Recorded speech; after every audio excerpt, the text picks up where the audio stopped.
Hello to today's article.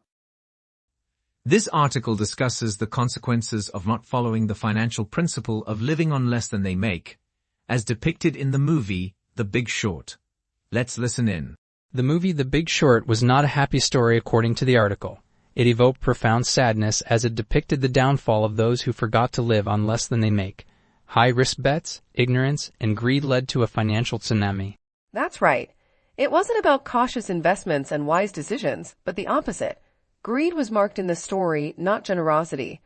The narrator felt a profound sadness while watching it because it showed the consequences of not following the financial principle of living on less than they make.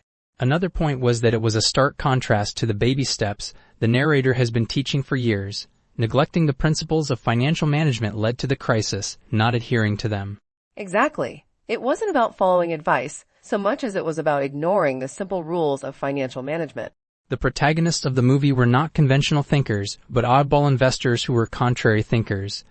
They noticed the impending economic crisis and saw the cracks forming in the economy, so they took a bold step and bet against it.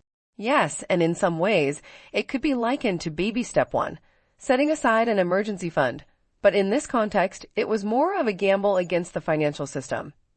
They didn't get paralyzed by the analysis. Rather, they followed a path that could be compared to baby step two, the debt snowball principle. That's right. Profits started to come in slowly, then swelled up as the housing market collapsed. Yes, and it's a reminder of how quickly fortunes can change. This was an extreme example, but we could all use a little more financial literacy to better navigate the markets and our own spending habits. Absolutely.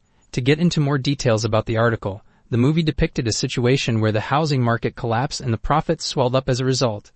It was like baby step two in that the investors took risky financial steps before the collapse and rode the wave of profits post-collapse. That's right.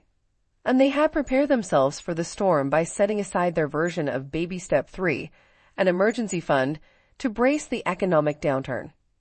So when the market crashed, they were the ones coming out on top, despite the considerable societal cost. Yeah, and it was interesting to see their moral quandary at that point. On one hand, they had come out ahead and were ready to build wealth, but standing on shaky moral grounds. Yes, and there was a stark contrast in that regard. The movie depicted another character who was swamped with debt, owning multiple homes she couldn't afford, a stark reminder of what happens when you don't follow sound financial principles like living within your means. In conclusion, The Big Short serves as a chilling reminder of the importance of financial literacy. It shows how straying away from simple principles like living within your means can have disastrous consequences.